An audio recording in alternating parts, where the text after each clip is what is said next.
नटराज की बड़ी मूर्ति प्रगति मैदान में लगी है, मतलब मंडपम के सामने।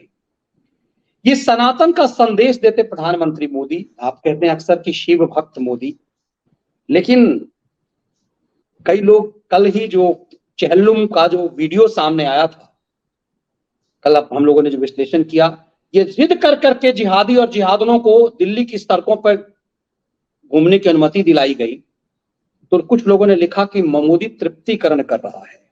एक तरफ आपके लठैत ये मैसेज दे रहे हैं, दूसरी तरफ इंडोनेशिया से सनातन संदेश लेकर के, एक मुस्लिम राष्ट्र से सनातन संदेश लेकर के प्रधानमंत्री मोदी उस मंडपम के सामने में भगवान शिव के उस नटराज स्वरूप को रख करके दुनिया को क्या संदेश दे रहे हैं सर?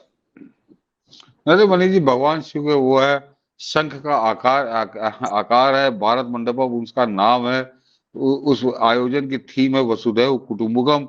और क्या चाहते हो कि मतलब नरेंद्र मोदी आके तुम्हारे घर के मंदिर में घंटी बजाने लगे, तब तुमको लगेगा कि नरेंद्र मोदी सनातन के लिए काम कर रहे हैं। वो अभी मैं Kashi corridor, Kedarnath corridor, Mahakal corridor की बात नहीं कर रहा हूँ, मैं इसी आयोजन की बात कर रहा हूँ।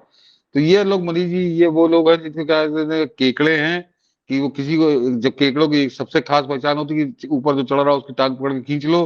तो एक आदमी, और ये सामान्य आदमी नहीं, साधारण आदमी नहीं, मनीष जी ने जो बात छेड़ी उसी संदर्भ में बात करूंगा कि 1893 में एक नरेंद्र ने जाकर अमेरिका में बीज बोया था भारत के विश्व गुरु बनने का, और उस बीज को पिछले 10 साल में नरेंद्र मोदी ने बटवृक्ष बना दिया। उस नरेंद्र से इस नरेंद्र तक की यात्रा याद कर लीजिए, और बीच में जो खलनायक आए उनकी रोल याद कर लीजिए, तो समझ में आएगा, अगर जरा सी बुद्धि हो, कि क्या कर रहा है नरेंद्र मोदी सनातन धर्म और हिंदू धर्म के लिए।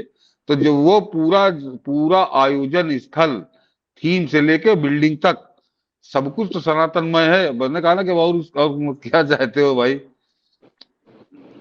एक मनीष जी, एक मनीष जी, और दर्शकों बता दूं कि ये खैराती आफत मचाए हैं कि साहब वहां पे सब बैन कर दिया गया और सील कर दिया गया, आम आदमी की जाना, दिल्ली को जेल बना दिया गया।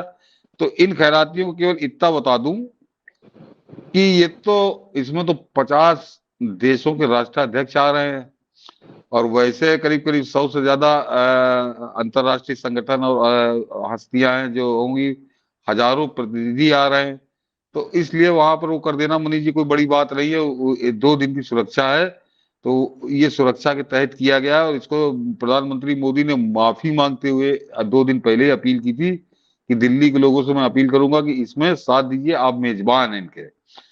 लेकिन ये खैराती, ये कांग्रेसी जिनको आग लगी हुई है कि वहां पे बड़ा बैन लगा दिया गया, एक तरह से पूरी नई दिल्ली, लुटियन दिल्ली को सील कर दिया गया है।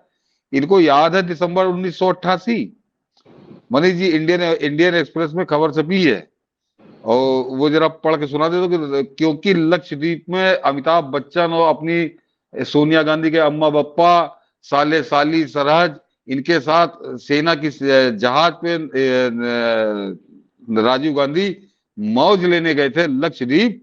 तो पूरे लक्षद्वीप को सील कर दिया गया था 1 हफ्ते के लिए। तो याद करो बोले अपना काला मुंह कि किस तरह से राजा रजवाड़ों की तरह आम जनता के तुमने बंद कर दिया था। 27 दिसंबर 1988 इंडियन एक्सप्रेस की खबर पढ़ लो, और तो बड़े आसानी से मिल जाएगी।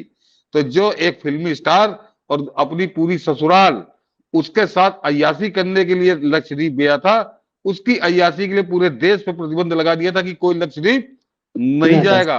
तो नरेंद्र मोदी पूरी दुनिया के हम मेहमान बुला रहे हैं, उन मेहमानों के सुरक्षा के लिए अगर 2 दिन के लिए बंद कर रहे हैं, तो ये खैराती हल्ला मचाने लगे, कांग्रेसी हल्ला मचाने लगे।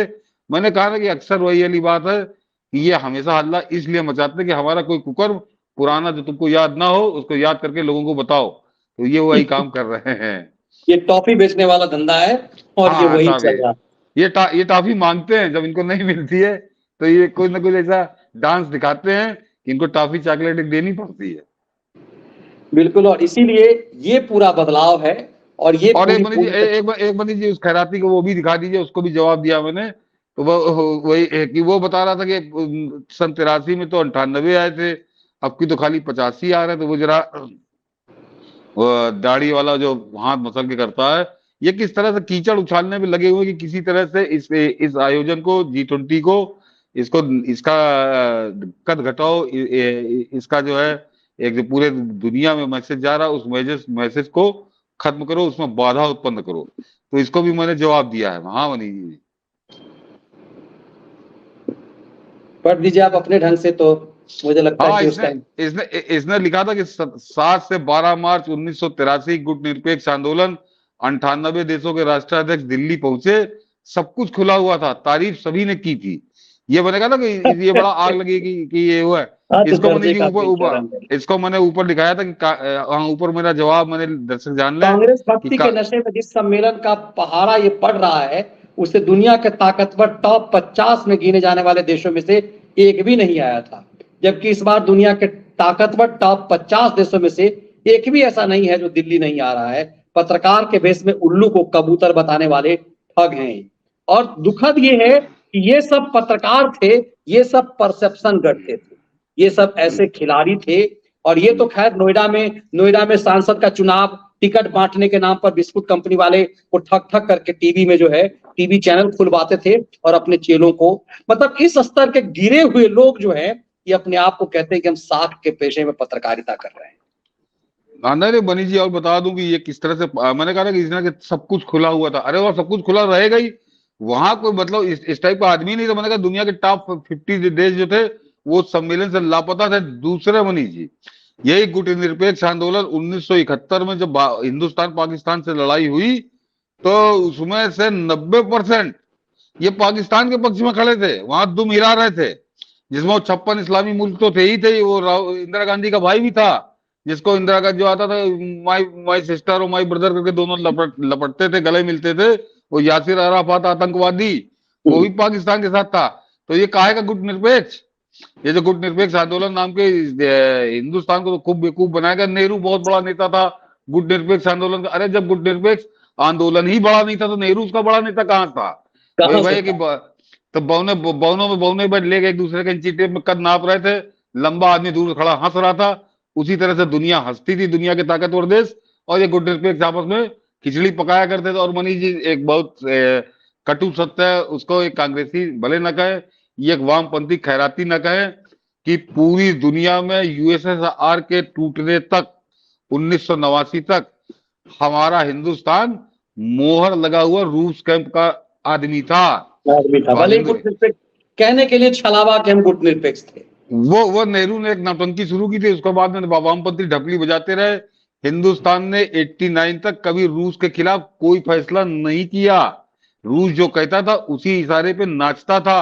और उसमें सबसे ज्यादा जो एक शर्मनाक बात यह है कि जब कहते ना कि बड़ा ग्रीन रेवोल्यूशन आ गया और कृषि क्रांति आ गई, दूध की नहरें बह गई, पंजाब पूरे हिंदुस्तान को खिलाने लगा, गेहूं पैदा करने लगा, उसके बावजूद 1970 से लेके 1980-85 तक हम पूरा हिंदुस्तान में इतना गेहूं पैदा होता था कि हिंदुस्तान खा ले और बाकी कहीं और देशों में एक्सपोर्ट भी कर ले। लेकिन मनीष जी उसके बावजूद हम रूस से लगातार गेहूं खरीदते रहे, रूस से शक्कर हम हमेशा खरीदते रहे। जरा कांग्रेसी अपना इतिहास उठा के पढ़ लें, क्योंकि रूस की चमचागिरी करनी थी।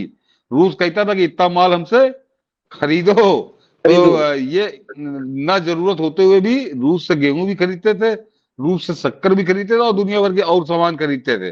तो ये अब जो है ज्ञान देने की गुट निरपेक्ष आंदोलन, और ये बड़े कांग्रेसी का तो चलिए ठीक है, नहीं पढ़ा लिखा होगा, नेतागिरी करता होगा, उसने पढ़ाई लिखाई नहीं की होगी। ये तो फलाना एडिटर, ढिमाका एडिटर, टराका एडिटर कई चैनलों में बैठा और लगा के दाढ़ी ऐसा बना रहता है जैसे सुकरात के बाद यही पैदा हुआ है कुछ बुद्धि लेके। ये इस तरह के जब जहर फैलाता है, झूठ का ठगी करता है, तो इनको जवाब देना पड़ता है। बिल्कुल जवाब देना पड़ता है। और इस चीज को समझिए कि जो ये भ्रम फैला, मैं देख रहा था शिवसेना की वो जो कांग्रेस से जो गई हुई है प्रवक्ता, वो कह रही है कि गणेश चतुर्थी का पर्व का समय है और उस समय पार्लियामेंट बुला लिया। गणेश हर चीजों के शुभारंभ के श्री गणेश के प्रतीक हैं वो, और इससे बेहतरीन दिन और क्या हो सकता था? इससे बेहतरीन दिन कौन हो सकता था शिव भक्त के लिए कि शिव भक्त मोदी ने शिव पुत्र गणेश जी के उससे शुरू किया है कि हमारा जो नया संसद होगा, जो गौरव गाथा सुनाएगा, उसका उद्घाटन गणेश चतुर्थी के दिन। और ये षड्यंत्र कर रहे हैं हमारा गणेश महाराष्ट्र गणेश चतुर्थी मना रहा होगा और उस दिन पार्लियामेंट खोल रहे हैं। मनीष जी, तो वो जिनका आप नाम ले रहे हो तो कुछ जानता हूं उनके विषय में। और 2010 के बाद एक जैसे कि नहीं क्या वो वाइल्ड कार्ड एंट्री होती है एथलीटों की, स्पोर्ट्समैन की, तो वो वाइल्ड कार्ड एंट्री थी राजनीति में, और राजनीति में किस हुनर की वजह से एंट्री हुई है ये भी जानता हूं। तो ये सब उनके ज्ञान जानते पे तो उनके ज्ञान पे कुछ मुझे नहीं बोलना। करो तो अपने घर में मनाओ, 2 4 10 बार वही करो। लेकिन ये जो आपने ये छेड़ दिया तो उससे दूसरी बात कह दूं कि 2014 से 2009 एक भी ऐसा बड़ा काम, ऐतिहासिक काम बताइए कि जिस नरेंद्र मोदी ने किया हो और उससे कोई ना कोई सनातन परंपरा या सनातन पर्व न जुड़ा हो। तो पूरी तरह से वो उसी रास्ते पर चल रहे हैं, लेकिन ये लठ लेके नहीं चल रहे हैं, गड़ासा लेके नहीं चल रहे हैं। वो अपना काम कर रहे हैं, अपने आप ये सब बहुत बौने होते चले जा रहे हैं।